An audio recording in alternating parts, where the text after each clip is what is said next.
Gautam sir, अभी जो हम सब ने एक संक्षिप्त हिस्ट्री देखी, वो नाट्य शास्त्र की रचना से पहले की थी ना? बिल्कुल। एक स्टडी एंथ्रोपोलॉजिकली, नृतत्व शास्त्रीय अध्ययन। जिज्ञासा ये है कि अभी हमने सियर माइंड को समझते हुए अपने प्रागैतिहासिक जीवन दृश्य को देखा क्यों? अपने प्राक जीवन या लोक जीवन को समझकर शायद हम अपने अवचेतन को समझ सकते हैं और उससे बाहर निकल सकते हैं। क्यों? ताकि यह मुक्त मन या ज्ञात से मुक्त मन ऋषि मन सा हो सके। लेकिन एक कलाकार या अभिनेता या कला के अध्येता के लिए ऋषि मन का होना कोई ज़रूरी है क्या? क्यों ज़रूरी नहीं है? सिर्फ कला की समझ और निपुणता ज़रूरी नहीं। इस समझ के लिए तो नाट्यशास्त्र है। और इसे एक ऋषि ने रचा है। तो इसे समझने के लिए हमारे पास ऋषि मन होना चाहिए, अध्येता के लिए भी और कलाकार के लिए भी। तभी ग्रहण, धारण और प्रयोग होगा। और इसके लिए श्रुति, स्मृति और धृति। धृति क्या? श्रुति होगी यानी हम सही अर्थों में सुन रहे होंगे। सही अर्थों में सुन रहे होंगे का अर्थ? जब मन के मौन में सुन रहे होंगे तो हमारी स्मृति स्ट्रांग होगी और हम धृति यानी धारण कर पाने के योग्य होंगे। यही यूरोपियन लिटरेरी क्रिटिसिज्म में रिसेप्शन थ्योरी है, यानी हर्मेनेटिक्स, यानी how to read an ancient text. क्यों दिव्या? बिल्कुल सही नेहल, यही तो समझाया है थोड़ी देर पहले गौतम सर ने। गौतम सर? हाँ, मैं सुन रहा कि तुम सभी ने सही ग्रहण किया है। अमर्त्य? जी सर। ये दरअसल मेरी कल्पना या अनुमान है कि संसार कैसे अस्तित्व में आया, कि फिर जीवन कैसे अस्तित्व में आया। आपने दिखाया कि हम अपने पूर्वजों से नहीं आए, अन्न से आए। हम अपने पूर्वजों से, माता पिता से ही आए हैं, लेकिन प्राणियों का प्रथम जीवन अन्न से आया। समुद्र, कवक, वनस्पति, एक कोशिकीय, बहुकोशिकीय, सरीसृप, होमोसेपियन से नहीं। नहीं, डार्विन फेल कर चुके हैं। Gautam sir Indian theory of creation बता रहे, जो सही है। सही है या सही लगती है? तैत्तरीय उपनिषद में 5 प्रकार के कोश का वर्णन है। जब ये पृथ्वी बनी, यानी जब अस्तित्व में आया, यानी जब अंधेरे से उजाले में या सूक्ष्म अदृश्य स्तर से स्थूल दृश्य स्तर पर प्रकट हुआ, तो सबसे पहले अपने आप अन्न हुआ, अन्नमय कोश। इससे जीव में प्राण आया या प्राण या जीव प्रकट हुआ, प्राणमय कोश। अपने आप? बारिश या दिवाली के मौसम में पतंगे अपने आप नहीं पैदा हो जाते।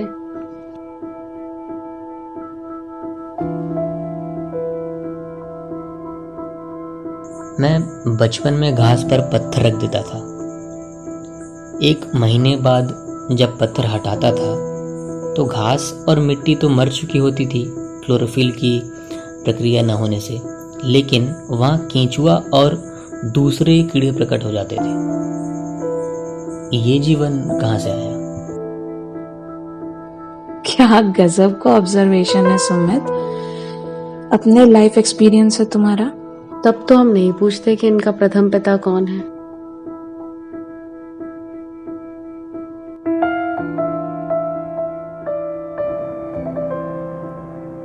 इस तरह पृथ्वी अपने आप प्रकट हुई, अन्न अपने आप आया, जीवन अपने आप बना। दिव्या, हम ऐसे भी कह सकते हैं कि अरूप से रूप में या सूक्ष्म से स्थूल रूप में आया, वही अपने आप है। ठीक, तो पहले अन्नमय कोश, फिर प्राणमय कोश, फिर मनोमय कोश, प्राण के बाद मन बना, मन के बाद बुद्धि, विज्ञानमय कोश और अंत में आनंदमय कोश। ये भारत की इवोल्यूशन थ्योरी है। वेद या भारतीय ज्ञान की ये विशेषता है कि ये बात सिर्फ उतनी ही नहीं कहती जितनी हम आज ग्रंथों में यानी वेद और उपनिषदों में पढ़ते हैं। ये प्रतीक में एक ही साथ कई बातें और कहती हैं जिन्हें देखा जा सकता है। यानी ऋषि मन। जैसे उपनिषद की कोश वाली बात तो ये बताती ही है कि जीवन की रचना और उसका विकास कैसे हुआ। साथ ही ये दो तरफ इशारे और भी करती है।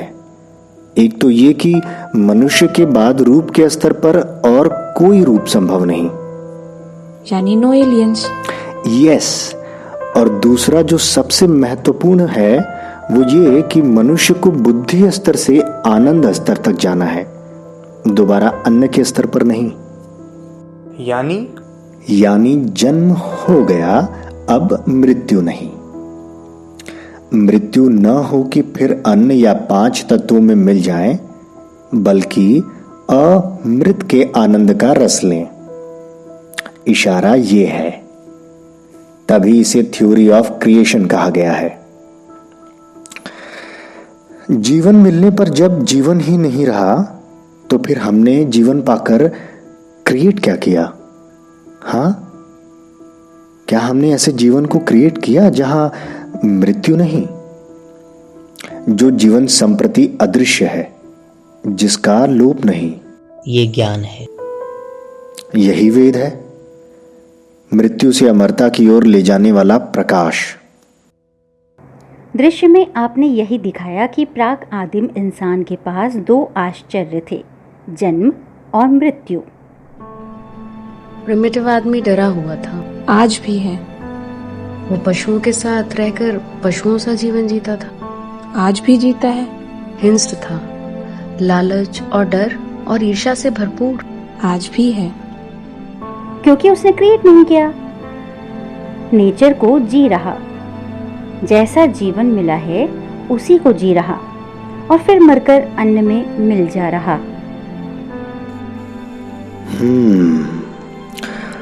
उस युग में ऐसा जिन्होंने किया उन्हें ज्ञान प्राप्त हुआ, वेद की रचना हुई, वे वैदिक ऋषि कहलाए। जो नहीं रच सके वे पशुवत रहे, जबकि वे भी जीना चाहते थे, मरना नहीं। और जब ऐसा जीना व्यभिचार से भरा जीवन जब बहुत बढ़ गया, जिसे ग्राम्य जीवन कहा गया, तो उन लोगों ने ऋषियों से प्रार्थना की कि वेद यानी 4 वेद तो हम समझ नहीं पा रहे, एक अन्य या 5वें वेद की रचना कीजिए जिसे हम सभी पढ़ सकें, समझ सकें, रुचिकर हो और हम नए मृत्युहीन जीवन की रचना कर सकें। तब भरत मुनि ने 5म वेद की रचना की। ये कलाओं का ग्रंथ बना, इसे नाट्य वेद कहा गया। फिर 5 मुनियों ने भरत से जाकर जब पूछा कि इस वेद में क्या है, तो उन्होंने विस्तार से सब कुछ जो बताया वही नाट्यशास्त्र है।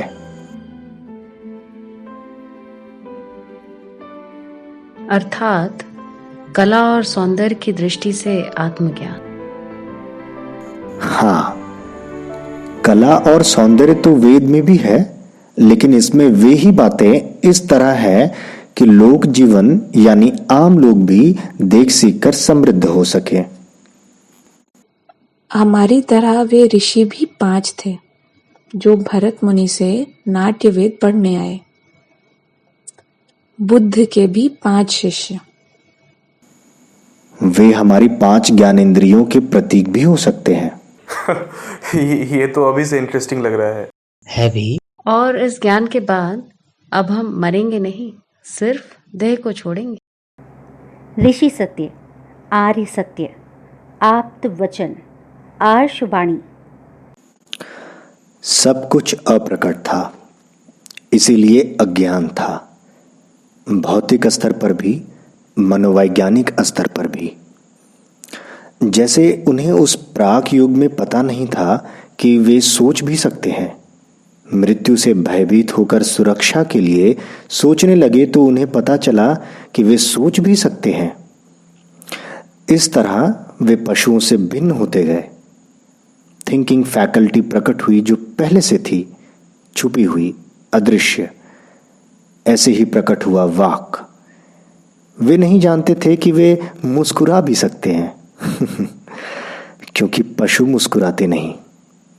कभी किसी ने देखा होगा कि कोई फूलों के सौंदर्य को देखकर अनजाने ही खुश हो रहा तो उन्होंने जाना कि वे मुस्कुरा भी सकते हैं। इस तरह समूची प्रकृति को ऑब्जर्व करते और उसी आधार पर रचते चले गए।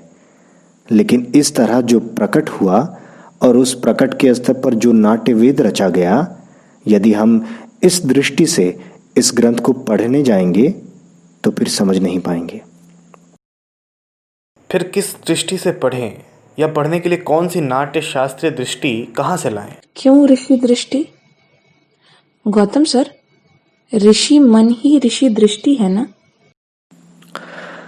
मैंने शुरू में ही कहा कि हमें ये ध्यान रखते हुए एक एक कारिका को पढ़ना है कि सिर्फ वही एक बात नहीं कही जा रही जो उस कारिका का शाब्दिक अर्थ भर है, बल्कि कोश वाली बात की तरह उसी कारिका में कई और बातों की ओर भी संकेत किया गया है, जिन्हें यदि हम मिस करेंगे तो शाब्दिक अनुवाद तक ही सीमित रह जाएंगे। और ये हमें इस युग में अप्रासंगिक, गैर जरूरी और 2500 साल पहले का एक ऐतिहासिक ग्रंथ भर ही नजर आने लगेगा और हम इसकी मौलिक, सार्वकालिक और क्रिएटिव दृष्टि का लाभ नहीं उठा पाएंगे। गौतम सर, क्या आप ये कह रहे हैं कि नाट्य शास्त्र के अध्यायों में जो लिखा है वहाँ सिर्फ उतना ही नहीं है, बल्कि हर शब्द के पीछे एक माइंड है, एक ऋषि दृष्टि, जो कला प्रतीकों के माध्यम से हमें एक ट्रांसेंडेंटल कॉन्शियसनेस या किसी एक ट्रांसेंडेंटल विजडम का पता बताती है जो हमें पहले से ही है। अदृश्य, छुपी हुई, गुप्त, डॉर्मेंट, जो प्रकट हो सकता है, इसका बोध हो सकता है कलाकर्म के द्वारा। बिल्कुल। यानी एसेंस ये है कि कलाकर्म करते हुए हम कलाकर्म तक ही अपने आप को सीमित ना रखें, बल्कि उन्हीं कारिकाओं में छुपे भरत वाक्य यानी ऋषि दृष्टि को देखें, जो हमें मृत्युमुखी जीवन से ऊपर उठकर किसी मृत्युहीन जीवन की रचना करने, क्रिएट करने को कह रही। That's it. नाट्यशास्त्र की गहनता ये है कि जिसे हम गौतम सर से जानने आए हैं, हम गहराई में उतरना ही नहीं चाहते। गहराई में उतरेंगे तो होगा हमारा उत्तरण। सही शब्द है मर्त्य, उत्तरण। और हम नाटक करते हैं और उठने की जगह जीवन में गिरते चले जाते हैं। हमें लगता है नाट्यशास्त्र या कला जीवन सबके लिए है नहीं। जितना आसान लगता है उतना है नहीं। हम कला को सिर्फ मनोरंजन तक सीमित कर देते हैं। पहले अध्याय में ऋषि भरत 3 प्रमुख बातें बताते हैं। पहली ये कि नाट्य वेद में चारों वेद का सार, सभी शास्त्रों का अर्थ और सभी शिल्पों की कलामितियां हैं। दूसरी ये कि नाटक तीनों लोकों के भावों का अनुकीर्तन है। और तीसरी बात ये कि अवस्था और लोकवृत्त का अभिनेता को अनुकरण करना होता है और भावों का अनुकीर्तन। तो अब आप बताइए कि इस अर्थ के पीछे आप भरत दृष्टि क्या देखते हैं? भरत माइंड या सीयर माइंड? जो बाहर है उसका अनुकरण और जो भीतर है उसका अनुकीर्तन। अनुकीर्तन क्या है? श्रद्धा, यही मैं भी पूछने वाली थी। और मैं भी। चलो, तुम दोनों की ओर से मैंने पूछ लिया। पूछने की जगह देखना है, सुनना है। भावों का अनुकीर्तन मतलब भावों को कलात्मक रूप से लोगों तक पहुंचाना। गौतम सर, अभिनय का मतलब ही है टेक्स्ट को, बात को, कथ्य को, भाव को प्रख्या को प्रेक्षक तक पहुंचाना यानी भावों का अनुकीर्तन करना, भाव के आनंद में रहना ही कीर्तन है। और तीनों लोग? ये तो स्पष्ट है, प्रकृति के तीनों गुणों से बना है हमारा मन। यही स्वर्ग, नर्क और पाताल है? नहीं जी, बाहर भू, भुवः और स्व, और भीतर स्वप्न, निद्रा और जागृति।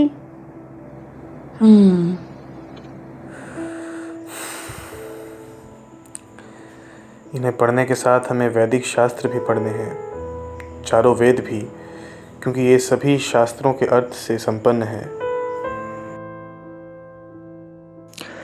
नाट्य शास्त्र पढ़ने से सारे वेद और सारे आनुषंगिक शास्त्र पढ़ने हो जाएंगे। अलग से कुछ और पढ़ना नहीं होगा। एक साधे सब सधे।